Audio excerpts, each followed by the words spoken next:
Au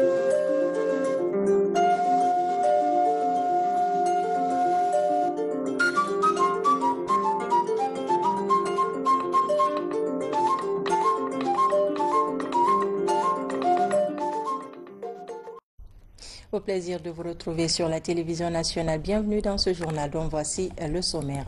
Le Premier ministre a reçu les 3 facilitatrices chargées du dialogue inclusif interguinéen. Elles sont venues expliquer à Dr Bernard Goumou les différents contacts pris avec les coalitions des partis politiques. D'autres sujets d'intérêt national ont été débattus. La lutte contre l'insalubrité des bacs à ordures seront acheminés dans toutes les préfectures du pays. La volonté du gouvernement est matérialisée à travers l'Agence nationale de salubrité publique pour permettre aux populations de vivre dans un environnement propre. À venir également cette retraite de la Fédération des rizipisciculteurs en région forestière. Toutes les 18 unions membres y prennent part. À l'ordre du jour, plusieurs sujets, notamment l'évaluation des activités. C'est tout pour le sommaire. Bonsoir et merci de nous rejoindre sur les antennes de la télévision nationale. Nous ouvrons ce journal par ce décret. Décret D 2022-04-93, PRG, CNRD, SGG, instituant des bourses d'études et d'entretien dans les institutions d'enseignement technique et de formation professionnelle publique. Le président de la transition, vu la charte de la transition, décrète. Chapitre 1. Différentes catégories de bourse. Article 1er. Il est institué en République de Guinée une bourse d'études et une bourse d'entretien au bénéfice des apprenants et institutions d'enseignement technique et de formation professionnelle publique. Article 2. La bourse d'études autorise l'apprenant à suivre gratuitement les cours dans les filières d'orientation disponibles dans les institutions d'enseignement technique et de formation professionnelle publique. Article 3. La bourse d'entretien est une assistance financière allouée sous condition aux bénéficiaires pour aider à couvrir certains besoins fondamentaux. Transport, restauration, hébergement et fourniture. Chapitre 2. Conditions d'obtention de renouvellement et de suppression de la bourse d'études. Article 4. Les conditions d'obtention de la bourse d'études sont définies comme suit. Être de nationalité guinéenne, être admis au concours ou sur titre dans une des institutions d'enseignement technique et de formation professionnelle publique, satisfaire aux modalités d'inscription au début de l'année scolaire et suivre régulièrement les cours. À la une de l'actualité ce soir, les 3 facilitatrices du dialogue inclusif interguinéen ont été reçues par le Premier ministre chef du gouvernement. Elles sont venues rendre compte à Dr Bernard Goumou les différents contacts pris avec les coalitions des partis politiques. Le point avec Hadi Kamara. Les 3 facilitatrices du dialogue inclusif interguinéen, Adja Makali Traoré, Adja Aïchaba, Madame Guilaou Joséphine Lenou, viennent s'entretenir avec le Premier ministre chef du gouvernement pour lui rendre compte des premières démarches déjà menées dans les QG de certains partis politiques. Nous avons commencé notre travail le 7 octobre. Du 7 au 13 octobre aujourd'hui, nous avons pu contacter 18 coalitions sur 23. Nous avons rencontré 14. Naturellement, les 4 autres, nous n'avons pas pu encore les rencontrer. Nous allons les recontacter pour que nous puissions les rencontrer. Conformément aux principes fondamentaux de la consolidation de la paix, la forme et la structure de tout dialogue doivent être adaptées au contexte spécifique. Les facilitatrices comptent maintenir cette dynamique. Je précise que ce que nous faisons n'exclut aucunement le travail de la CEDEAO, du médiateur. Il est important que les Guinéens préparent le terrain entre 2 déplacements du médiateur pour que de façon holistique, ils puissent s'imprégner de la situation et donc nous aider à avancer quant à la mise en place du cadre de dialogue et aux discussions au sein du dialogue.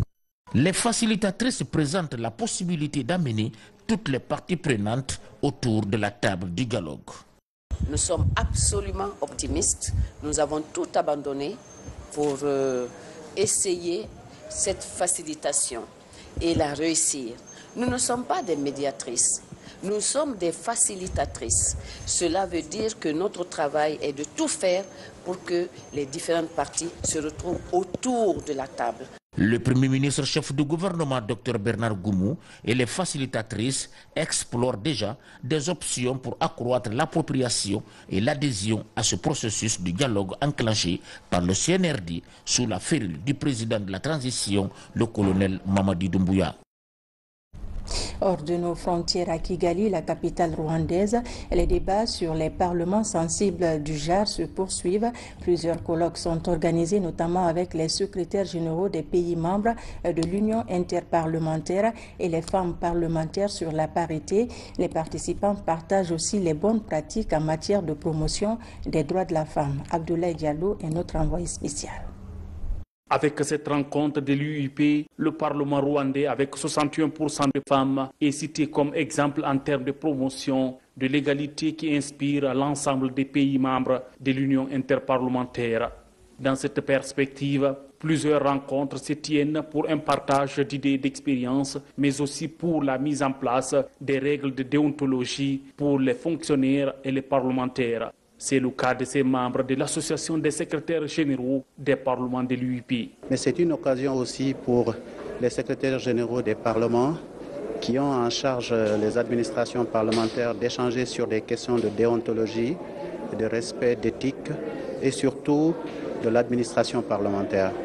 Mais aussi une occasion d'échanger sur les bonnes pratiques qui se passent dans les autres pays pour en quelque sorte tirer les bons modèles qui y sont. Cette autre rencontre qui réunit les femmes parlementaires vise à ressortir le principe de la parité et la promotion de l'équitable accès des femmes et des hommes aux mandats électoraux et aux fonctions électives. Le débat sur cette parité aujourd'hui est en train de nous rappeler un peu le rôle que doivent jouer les autorités au niveau de l'égal accès des hommes et des femmes dans toutes les décisions, dans toutes les assemblées électives et aux postes de responsabilité. Parce que cela est réellement le but de promouvoir le principe de la parité. Ce rendez-vous de Kigali est une opportunité pour les parlementaires de mieux s'imprégner des sujets qui contribuent à la promotion et à la protection de la couche féminine.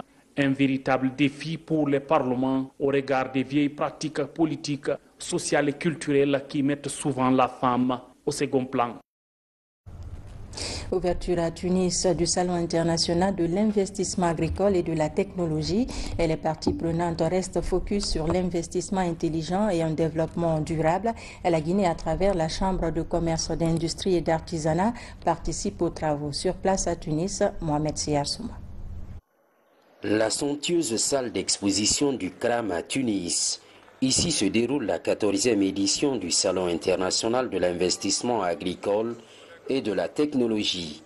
Les travaux sont officiellement lancés par la chef de gouvernement tunisien. Le SIAT de cette année se caractérise par un slogan innovant, l'investissement intelligent pour un développement durable. Une seule question, en quoi cela consiste? On a des start-up qui sont en train de développer des solutions TIC, des solutions technologiques au service de l'agriculture, qui présentent des solutions dans l'agriculture, à savoir tout ce qui est pilotage de l'irrigation.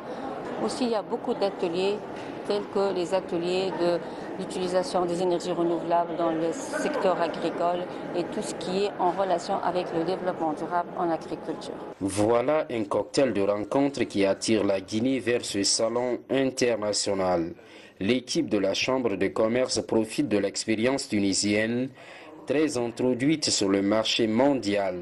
Les potentialités que nous avons déjà identifiées, sur lesquelles nous fondons un grand espoir, c'est l'échange commercial qui pourrait se développer entre les opérateurs du privé guinéen et tunisien. C'est un salon qui nous a édifiés. On a constaté qu'il faudrait nécessairement comprendre que l'agriculture est liée à la transformation et c'est lié aussi à la commercialisation.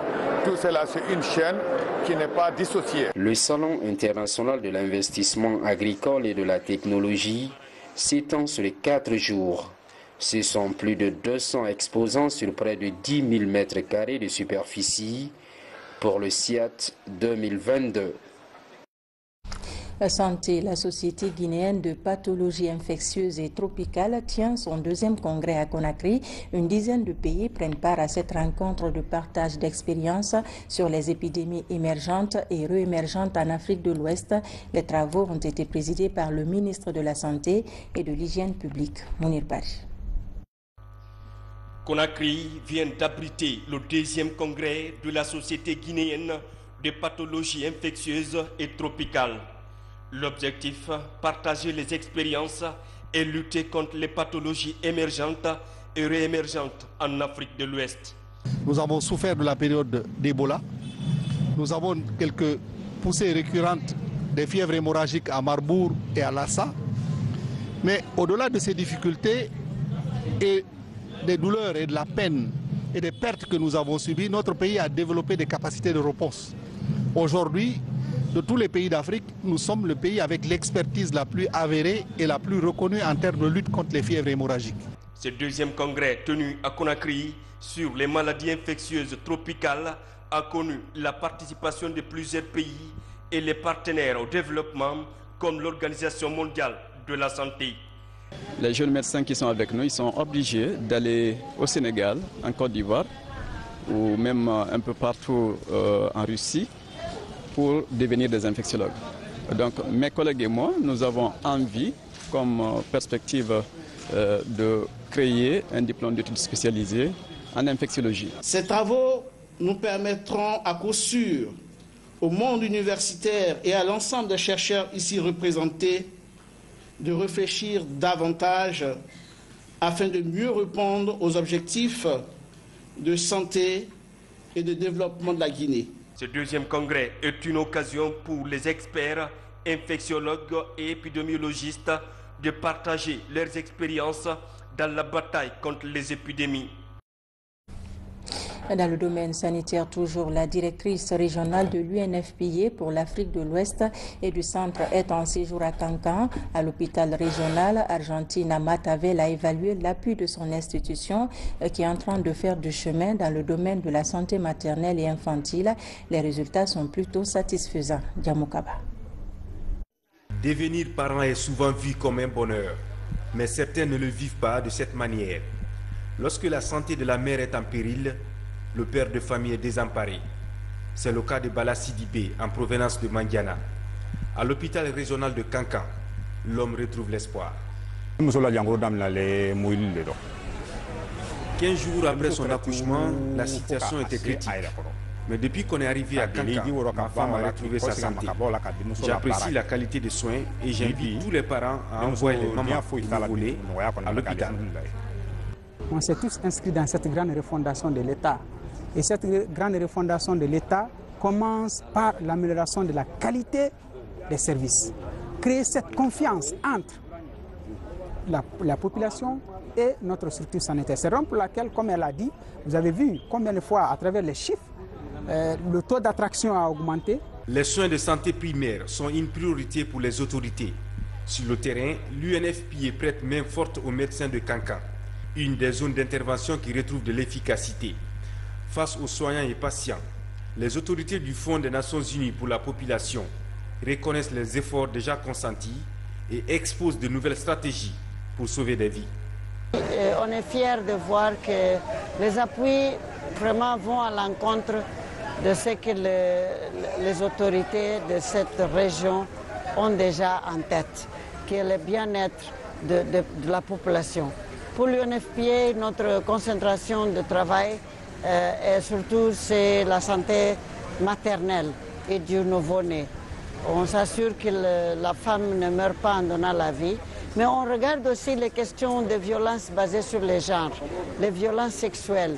On veut que les femmes qui ont subi ces violences-là, qu'elles puissent regagner leur dignité. Au nom de cette région, remercier l'UNFPA pour tous les appuis techniques et financiers qu'il ne cesse d'apporter à notre région, en termes de formation, en termes d'équipement, en termes d'appui en médicaments et en termes de logistique. La santé pour tous est un défi majeur à relever, surtout dans les zones reculées et enclavées.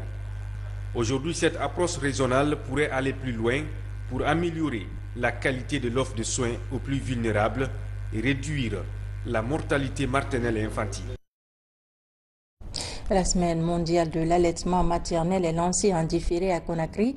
C'est une manifestation soutenue par l'UNICEF et l'Organisation mondiale de la santé. L'objectif est de sensibiliser le public sur la problématique de l'allaitement du nouveau-né et d'encourager les mamans à allaiter leur bébé.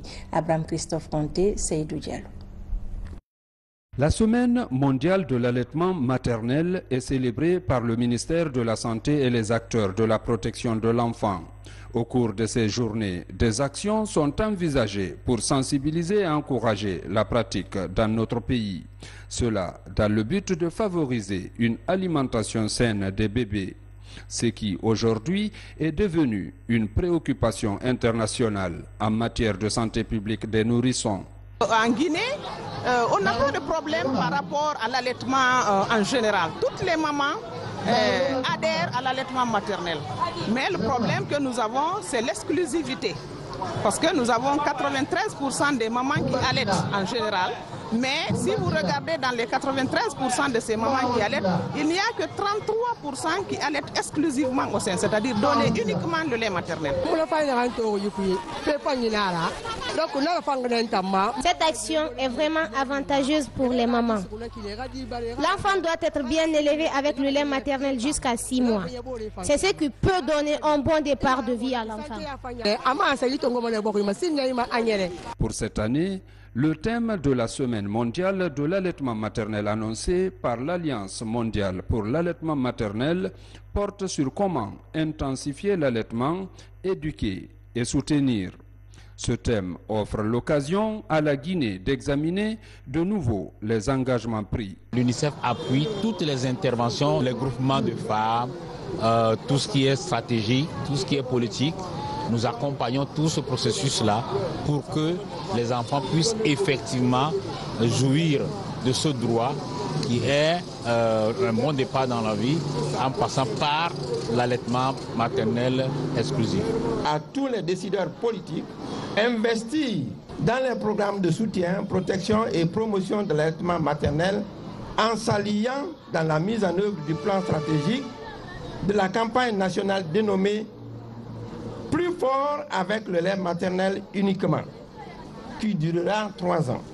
Cette semaine, lancée par les acteurs de la santé et de l'hygiène publique, devrait conscientiser les mères à favoriser le lait maternel dans l'allaitement des nouveau-nés.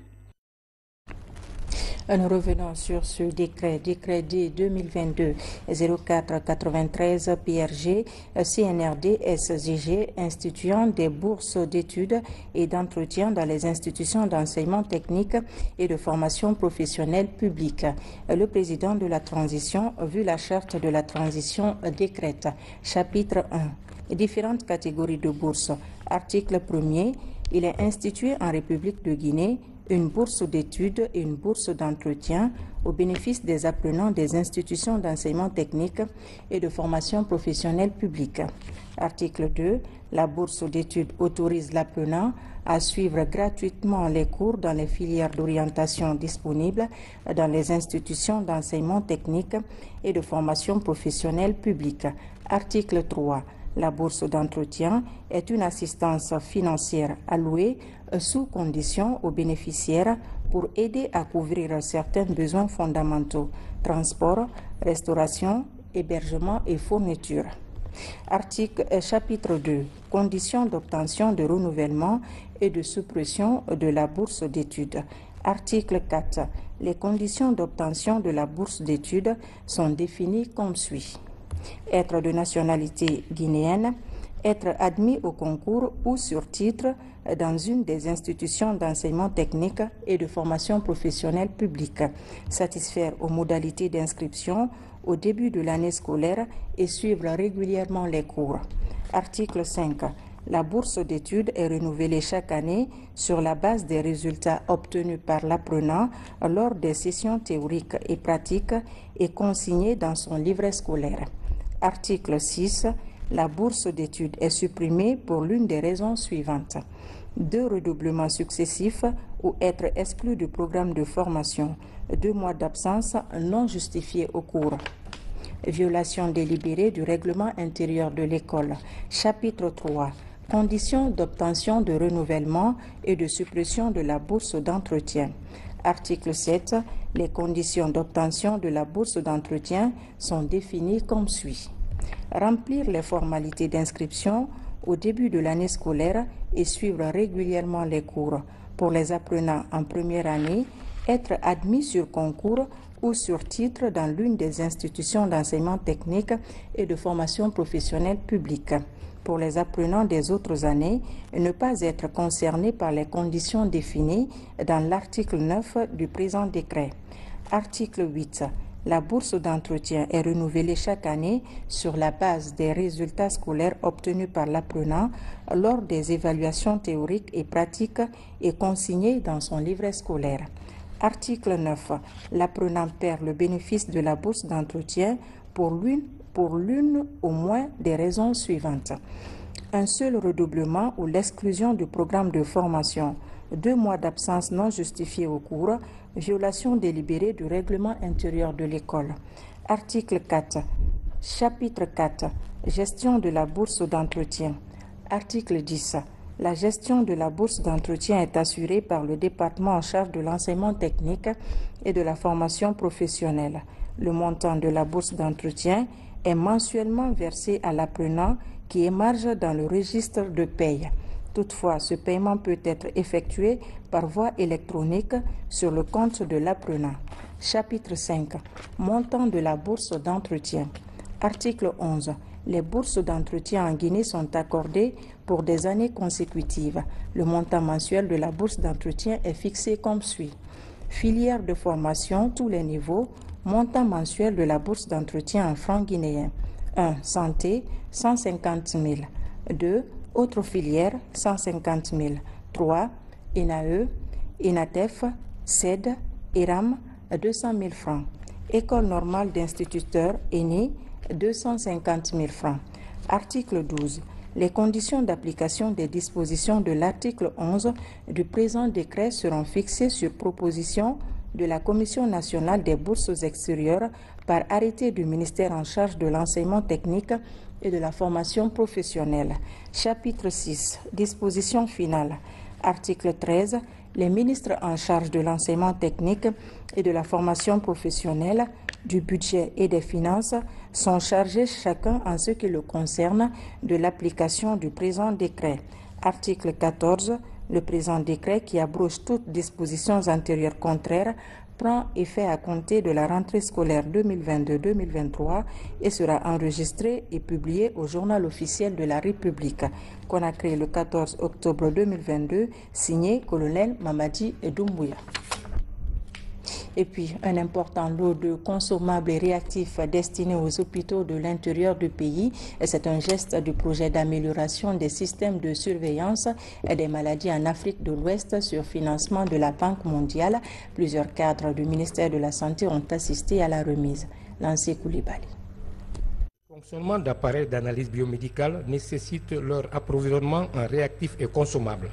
C'est pour répondre à cette préoccupation que le projet d'amélioration des systèmes de surveillance des maladies en Afrique de l'Ouest, REDICE, a offert ce lot de consommables et réactifs aux 7 régions administratives du pays, pour une valeur estimée à plus de 640 milliards de francs guinéens, grâce à un financement de la Banque mondiale, ce dont va permettre de renforcer le dispositif déjà en place. Dans une de ces composantes phares de ce projet, il y a le renforcement des systèmes de laboratoire, de tout ce qui est détection des maladies à potentiel épidémique. C'est dans ce cadre que s'inscrit, monsieur le directeur général de la pharmacie centrale, l'acquisition de ces réactifs et des consommables pour le système de laboratoire national. Ce projet rentre dans le cadre des efforts conjugués par le CNRD, à sa tête le colonel Mamadi Doumbouya, de son Premier ministre, le docteur Bernard Goumou, à travers le ministère de la Santé et de l'Hygiène publique, sous le leadership de docteur Mamadou Pété Diallo, d'offrir à la population des services et soins de qualité. En se réjouissant de la réception de ce don, la Direction nationale des laboratoires de Guinée promet d'en faire bon usage. La Direction nationale des laboratoires a constaté que la rupture en intra et l'insuffisance de la maintenance sont des éléments expliquant cette situation. La présente cérémonie est une réponse forte à l'amélioration de cette situation. Le processus d'acquisition a été hautement apprécié par la Direction nationale des laboratoires. Ces consommables et réactifs seront très bientôt acheminés dans les hôpitaux de cette région administrative de l'arrière-pays. Je vous l'annonçais dans les titres, près de 4000 bacs à ordures pour les 33 préfectures du pays, une volonté du gouvernement guinéen à travers l'Agence nationale de salubrité publique, ANSP. Le but est de permettre aux populations de vivre dans un environnement sain et adéquat. Reportage Amadou Touré. Ce sont les derniers réglages avant le départ pour l'intérieur du pays. Destination, les capitales régionales. À travers cette opération, chacune des 7 régions administratives du pays va bénéficier de 500 bacs à ordures. Une initiative du gouvernement guinéen exécutée par l'Agence nationale de salubrité publique, ANSP. Ça fait un très bon moment. Le chef de l'État en personne a fait l'assainissement une priorité du gouvernement. Et en plus du déploiement de l'ANSP à l'intérieur du pays, nous avons jugé nécessaire de doter toutes les régions en poubelles. Chaque région aura 500 poubelles. Cette initiative découle de la volonté du président de la transition, colonel Mamadi Doumbouya, de faire de la salubrité publique un élément essentiel de la politique de développement des villes de l'intérieur. Aujourd'hui, le message est clair. Tout le monde a vu, monsieur le président de la transition, le colonel Mamadi Doumbouya et le premier chef du gouvernement, Dr Bernard Goumou, à l'œuvre pendant les journées d'assainissement. Ces bacs à ordures doivent être utilisés strictement dans le cadre du service public, de l'amélioration des conditions de vie des populations, et les gouverneurs, préfets et tous les autres administrateurs territoriaux ont l'obligation de veiller à leur utilisation correcte, mais aussi à la bonne tenue de ces bacs à ordures afin qu'on puisse davantage maximiser les moyens mis à la disposition dans le cadre de l'assainissement à l'intérieur du pays. Au total, ce sont près de 4000 bacs à ordures prêts à être installés dans les lieux publics des différentes préfectures. L'objectif du gouvernement est de créer un environnement attractif de ville moderne dans nos centres administratifs. Pendant ce temps, la 4e édition du Salon des entrepreneurs de Guinée est terminée ici à Conakry. Plus de 500 femmes entrepreneurs étaient présentes. Elles ont présenté leurs projets et sollicité l'assistance du gouvernement en vue d'élargir leur champ d'action. Explication, Younousa Tawel Kamara. Ces dernières années, le Salon des entrepreneurs de Guinée est devenu un espace d'échange et de partage d'idées sur la promotion de l'entrepreneuriat afin de booster l'économie du pays. Pour cette 4e édition, une émulation est créée entre les femmes entrepreneurs évoluant dans diverses activités génératrices de revenus, notamment l'agrobusiness et l'agriculture. Nous, on a pour objectif d'accompagner les entrepreneurs et porteurs guinéens de projets. Ces gens vont bénéficier de l'argent, mais au-delà de beaucoup d'encadrement et d'accompagnement liés à la formation et liés même à leur écosystème qu'on suit tout au long de l'année. Venues de tout le pays, ces femmes entrepreneurs, sous l'œil vigilant des membres du jury, expliquent les tenants et les aboutissants de leurs projets, mais aussi des difficultés rencontrées dans le processus de commercialisation. Au terme de la rencontre, certaines entreprises qui se sont illustrées cette année raflent différents prix du salon. Je remercie vraiment SADEM pour cette opportunité de nous donner l'opportunité vraiment d'exprimer ce qu'on a fait, d'exprimer ce qu'on est capable de développer. Aujourd'hui, le chocolat, c'est une première en République des Guinée. Je suis la première à développer ça. Si aujourd'hui on est honoré, on est récompensé, vraiment merci à SADEN. Plusieurs membres du gouvernement ont également pris part à cette 4e édition du SADEN.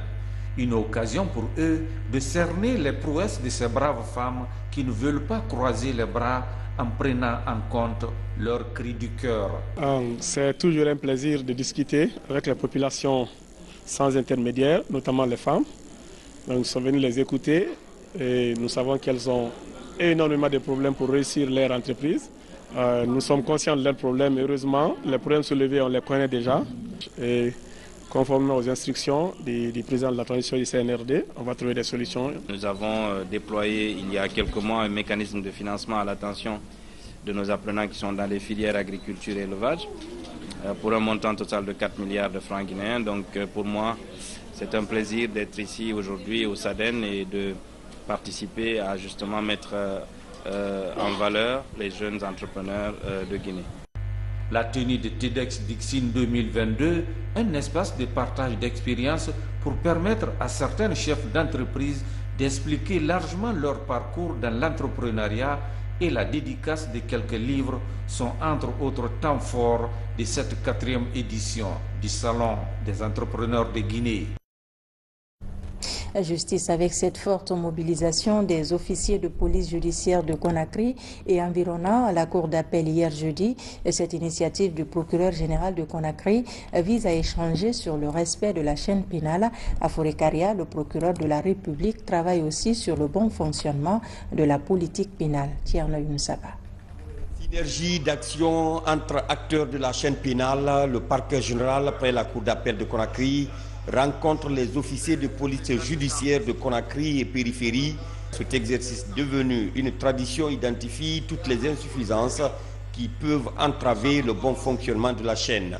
Au terme de la rencontre, tous les besoins sont pris en compte.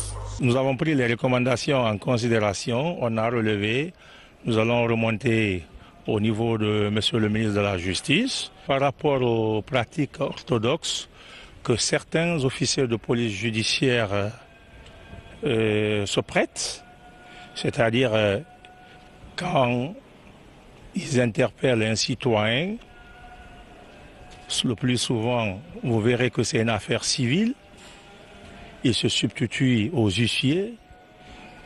J'ai dit, si je constate ça dans une unité, c'est pas l'officier, non seulement l'officier de police judiciaire va être sanctionné à la hauteur de sa forfaiture, mais nous suspendrons toute activité de police judiciaire dans cette unité.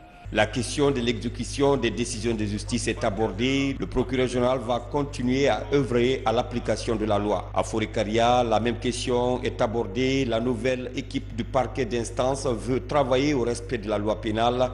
Les officiers de police judiciaire des unités de police et de gendarmerie de la préfecture sont sensibilisés sur le renforcement de la sécurité.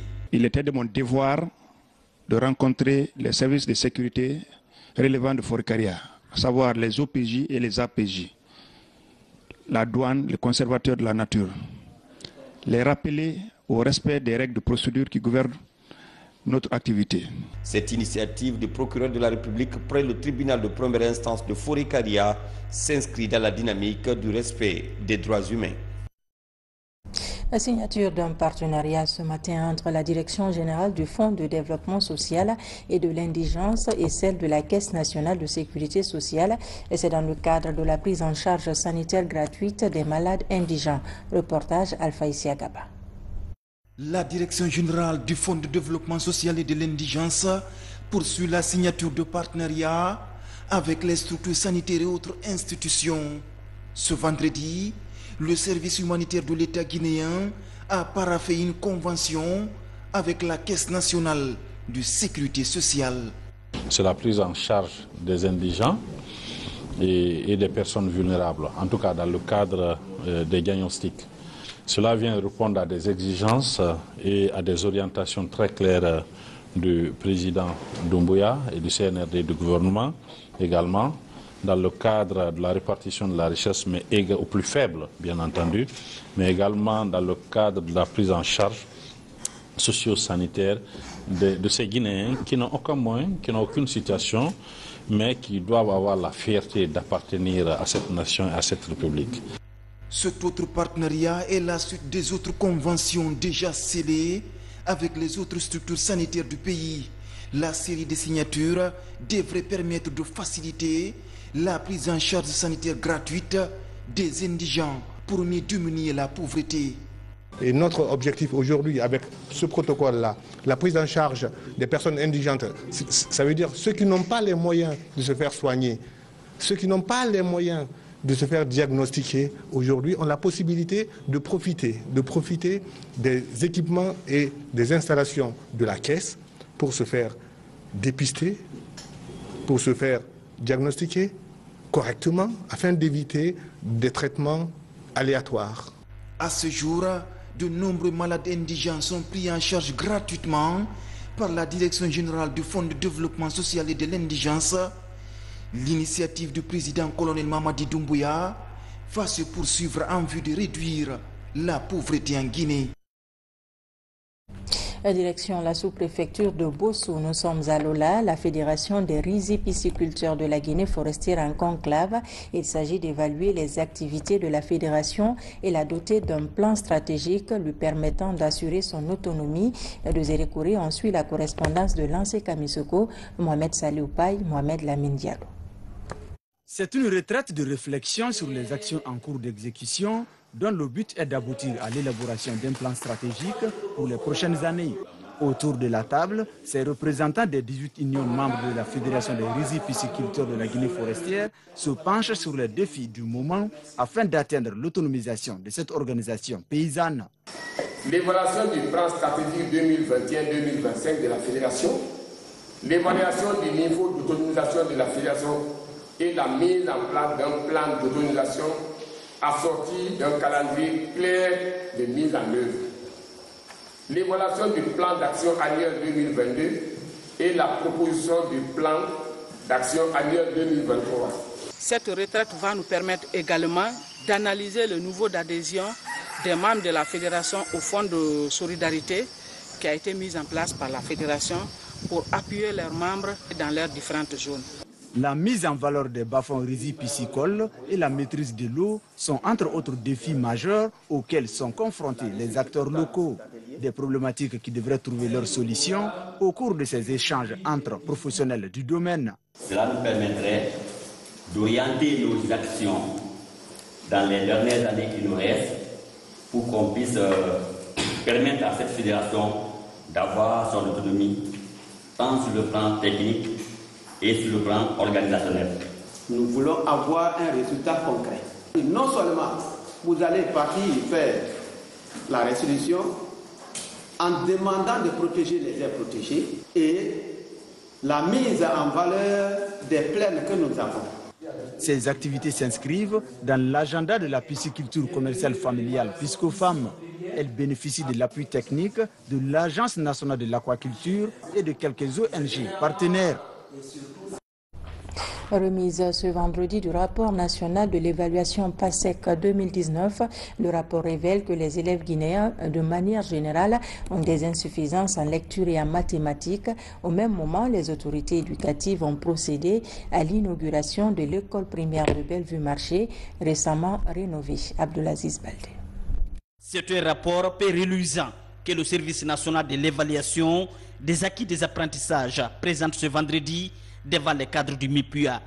Le programme d'analyse des systèmes éducatifs de la Confémen PASEC 2019 a évalué les élèves de la 2e et de la 6e année en français et calcul écrit.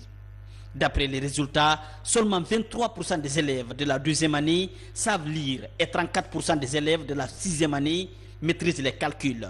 Cette étude est réalisée en 5 ans. Il y a beaucoup de facteurs qui expliquent le bas niveau des élèves du CP2 en langue. C'est pourquoi nous avons fait des recommandations qui sont annexées à ce rapport pour que les acteurs puissent prendre en compte ces recommandations afin de rehausser le niveau des élèves. Après cet instant, Les cadres du département prennent la direction de Dixine, précisément à l'école primaire Bellevue-Marché. Créée depuis 1985, cette école est aujourd'hui rénovée et équipée au grand bonheur des autorités éducatives. Nous allons prendre soin de ces établissements pour que la propriété existe et pour que l'école reste comme nous voulons. Après cette rénovation opérée par un opérateur économique de la place, ce temple du savoir reçoit désormais plus de 800 élèves. Si je vois cette école briller de par sa rénovation, je ne peux que me réjouir, dire merci et félicitations aux donateurs. L'école primaire Bellevue-Marché compte 14 salles de classe, une bibliothèque, une salle de direction et plusieurs autres commodités. On enchaîne avec ce communiqué de la Maison de la Presse de Guinée, Conakry le 13 octobre 2022. Nous avons appris avec bonheur que les hautes autorités de la transition ont inscrit un crédit de 2,6 milliards de francs guinéens au titre de la subvention pour les médias privés et la Maison de la Presse dans la loi de finances rectificative de 2022. Ce montant vient en complément des 3,329,424 milliards francs guinéens qui avaient été payés dans la loi des finances initiale, soit un total d'environ 6 milliards pour l'année budgétaire 2022. Cette augmentation de la subvention, qui était une promesse présidentielle, vient s'ajouter à d'autres promesses présidentielles qui avaient été également respectées. Il s'agit d'eux, dont d'un nouveau siège à la Maison de la Presse de Conakry, octroi d'une Maison de la Presse à tous les chefs-lieux de région, équipement en mobilier neuf de la Maison de Presse de Conakry, salle de conférence, bureau, cyber d'une quinzaine d'ordinateurs connectés au net, matériel neuf de sonorisation, rebranding, etc. Nous saluons, encourageons et remercions les autorités de la transition pour tous ces efforts en faveur des médias privés afin de les exhorter à faire leur travail de consolidation de la démocratie et de promotion de la bonne gouvernance en Guinée en toute objectivité et avec responsabilité. Ont signé pour le conseil d'administration la Maison de la Presse le président Amadou Tam, Aguipel le président Amadou Tam, Ultergui le président Aboubakar Kamara, AGEPI le président Alpha Abdoulaye Diallo. Dans l'actualité également, le Royaume d'Espagne en Guinée a offert une réception pour célébrer l'accession de son pays à l'indépendance, occasion de passer en revue les relations de coopération entre Madrid et Conakry. Compte rendu, Mekine Moussa Kamara, Marie-Louise Diallo Benjamin. En 1982, la date du 12 octobre est officiellement retenue comme fête nationale et jour de l'hispanité. Nous avons une relation de proximité et de confiance et de sympathie qui est toujours là. L'Espagne est un pays voisin de l'Afrique, très proche, et nous essayons d'être près des pays africains. Et chaque pays a son histoire et aussi son procès de développement. Et nous espérons pouvoir être à côté de la Guinée. Nos deux pays se sont battus pour travailler ensemble. Et aujourd'hui, je suis heureux de vous remercier, de vous saluer et à travers vous, de remercier votre pays pour sa compréhension du peuple guinéen, pour son engagement aux côtés de notre pays dans sa quête perpétuelle, mais cette fois-ci cruciale, de progrès, de stabilité, de sécurité et de paix. Sur le plan de la coopération, l'Espagne, membre de l'Organisation du Traité Atlantique Nord, intervient dans les secteurs du commerce, de la défense, de la pêche, de l'agriculture, de l'industrie, du tourisme, de l'éducation et des sports. Nous sommes dans deux secteurs d'activité, les infrastructures. Et dans les infrastructures, il y a l'eau, il y a l'énergie, et en même temps dans les concessions. Donc nous mobilisons des financements parce que nous avons une très bonne performance et très bien reconnue au niveau des institutions financières. Depuis 15 ans, l'ambassade de ce pays membre de l'Union européenne a ouvert ses portes à Conakry. Plus de 300 Espagnols vivent en Guinée et près de 13 000 Guinéens résident en Espagne. La célébration en différé de la Journée internationale de la jeune fille à Dubrika, c'est l'école d'application qui a servi de cadre aux différentes cérémonies. Cette journée a été mise à profit pour sensibiliser les parents sur la nécessité de scolariser les jeunes filles. Moussa Bangoura était de la partie. À l'école élémentaire d'application, la célébration de la Journée internationale de la jeune fille a été marquée par la remise officielle d'un terrain multisport pour les élèves de cet établissement scolaire. L'obtention de cette infrastructure sportive est le fruit du partenariat fécond entre l'école d'application et Orbonne Guinée. Le sport que vous avez vu ici pour les enfants, pour les encourager au fait de faire du sport. Et aussi, vous savez, le sport, c'est très bien pour la santé d'une personne. Donc on veut que les enfants, qu'ils aient quelque part là où pratiquer le sport. Le Royaume-Uni soutient l'éducation, la formation des jeunes filles et les enfants en général. Et nous avons un très fort lien entre la Guinée et le Royaume-Uni et bien sûr entre Airbond et l'ambassade. Avec ce bijou, élèves et encadreurs se réjouissent. Le gouvernement, des enfants, des parents et les élèves sont très satisfaits de votre soutien matériel. Votre arrivée a contribué à l'amélioration de la qualité d'apprentissage. Aujourd'hui, le nombre de filles dépasse le nombre de garçons dans mon école. Sur 1014 élèves, j'ai 600 filles. D'ailleurs, les jeunes ne font qu'envoyer leurs enfants. Finalement, je leur ai dit qu'il n'y a pas de place. Un semi-marathon sanctionne cette journée consacrée à la jeune fille. L'exercice part de la préfecture de Dubreka, au carrefour kilomètre 5. Pour terminer, un contrat de sponsoring a été signé ce vendredi entre le comité de normalisation de la FEGIFOOT et l'entreprise de BTP Gecopress. C'est un contrat qui va durer 4 ans pour une bagatelle de 60 milliards de francs guinéens. Abdoulaye Diallo. Le football guinéen reste confronté à plusieurs difficultés, notamment d'ordre financier et infrastructurel.